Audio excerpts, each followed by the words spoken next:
Good morning everyone, and welcome to today's worked exam answer video. Today I'm back to tackling another complex 7-mark calculation question from an AQA A-level paper where we're going to be using back titration skills, we're going to be using mole ratio skills, we're going to be completing a percentage by mass calculation. And as you can see, there is a lot going on here. So again, I'm going to colour coordinate the different substances that we're given information for and try as clearly as I can to show you how to work backwards through the information we're given from the final piece of information, or in this case, the penultimate piece of information. I don't think that's been given to us in a very useful place, but I'll come back to that a little bit later. And show you how to work backwards from the final pieces of information all the way back to the start so that we can get the percentage by mass of the sodium chlorate in our original bleach solution. So that's the first part of this question, and then we've got one other little part on the back which is thinking about percentage uncertainties. So we're having to calculate the percentage uncertainty in using the burette in this experiment. So again, I'll talk through that as well. And talk a little bit about uncertainties associated with questions like that. So I'll get my highlighting and my annotating and my worked answers done, and then I'll come back and show you guys how I would approach this question step by step. Okie dokie, so let's give this question a go. So we're told that a student does an experiment to determine the percentage by mass of sodium chlorate, which is NaClO, in a sample of bleach solution. So they've taken 10 centimetres cubed of the bleach solution and they've diluted it with distilled water to make 100 centimetres cubed. They've then transferred 25 centimetres cubed of this, which is a quarter of the original, to a conical flask and acidified it using sulfuric acid. They've then added an excess of the potassium iodide to the conical flask to form a brown solution containing iodine. And then they have added 0.1 mole per decimetre cubed sodium thiosulfate solution to the conical flask from a burette until the brown solution containing iodine becomes a colourless solution containing the I- ions.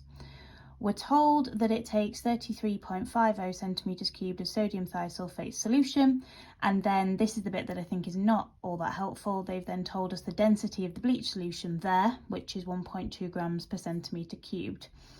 We're then given the equations for the reaction, so we can see that initially the sodium chlorate, or the chlorate ions, because they're written as ionic equations, that they react with the potassium iodide, or the iodide ions from the potassium iodide, to make the iodine, and then it is the iodine that's taken into the second reaction with the sodium thiosulfate, and they then react together until we get the I- ions, and all of this brown solution has become colourless.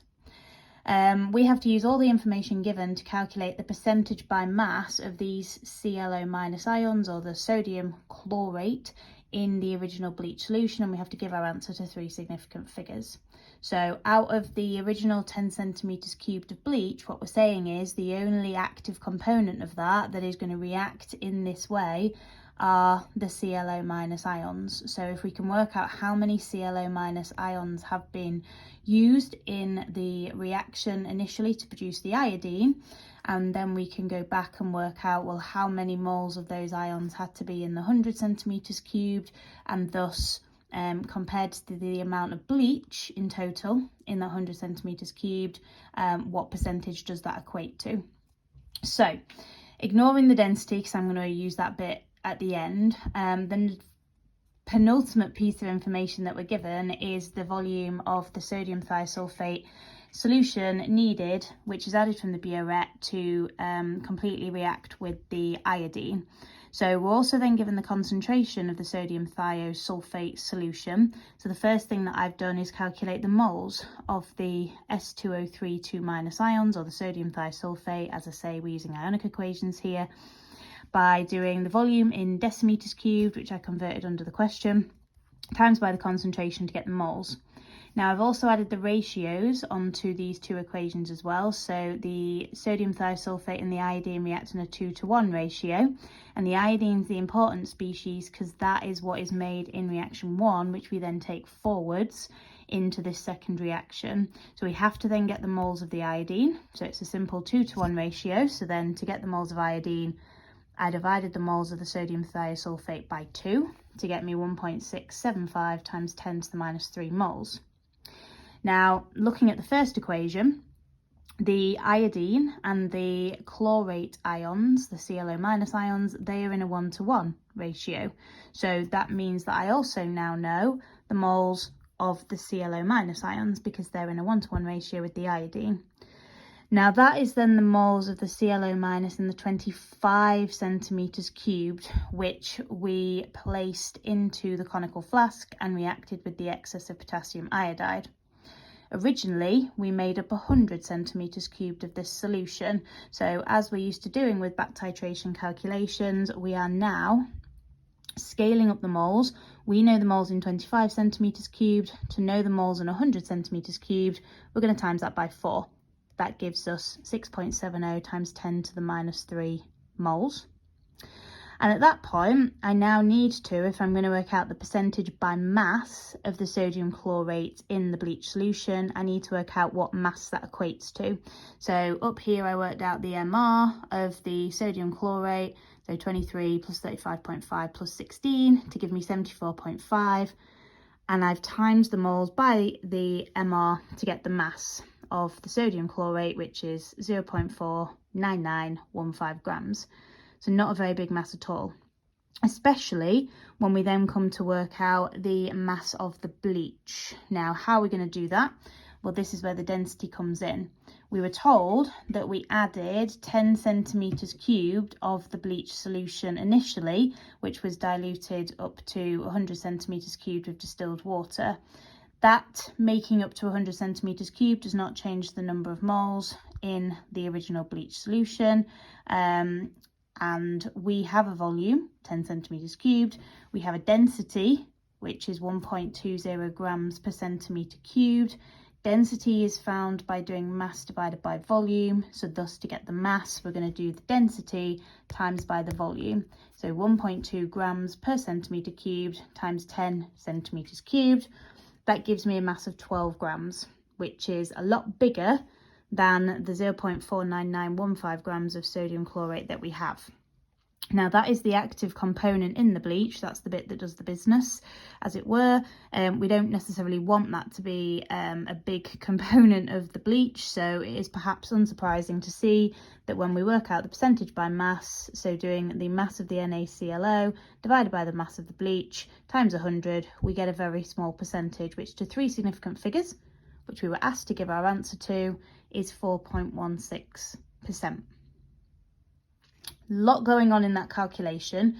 Hopefully the colours have helped to see which pieces of information refer to what, and you've been able to follow that through with me. But as always, any questions, please do not hesitate to let me know. And then finally, if we turn over, we were asked about the total uncertainty, or the total percentage uncertainty rather, in using the burette in the experiment. So to work out uncertainty, we do the absolute error on the piece of equipment in question, divided by what we measured in that piece of equipment. So this was for the sodium thiosulfate and the volume was 33.50 centimetres cubed, and then we times that by 100. Now with the burette, when you're given this absolute error of 0.15 centimetres cubed, that has taken into consideration already the total uncertainty from the 2 readings, because of course when we work out the titer, we do the end reading take away the start reading, and each of those 2 readings has an error of plus or minus 0.05, and then we have the end point error, so the additional drop that we add that gets the indicator to change colour, and that again is assumed to be plus or minus 0.05 centimetres cubed. They've been added together to give us this already, so all we need to then do is have the absolute error on the burette on the top of the fraction, divide it by the measured value on the bottom, times by 100, and that gives me 0.45%. If we were looking at a different piece of equipment, like a balance or a thermometer, and we were doing a change in mass or a change in temperature, the absolute error value that would have been provided for those pieces of equipment would needed to be added together, just like we've done here for the burette. The difference is with the burette, it's already been accounted for, and those 3 errors have already been added together. If you are working out a change in mass, you would have to add the absolute error for each mass reading together, and that would then become your absolute error for the top of the fraction, divided by the measured value, which would be the change in mass, times by 100. And again, if anybody has any uncertainty questions that they want me to go through, please do send them my way, as I would be very happy to do that. Hopefully that's been useful. But like I say, anything that's unclear, anything you want to ask, any similar questions that you found that don't make sense, please do get in touch, as I am always very happy to help. Thank you so much for watching, guys. I hope you all have a really great day.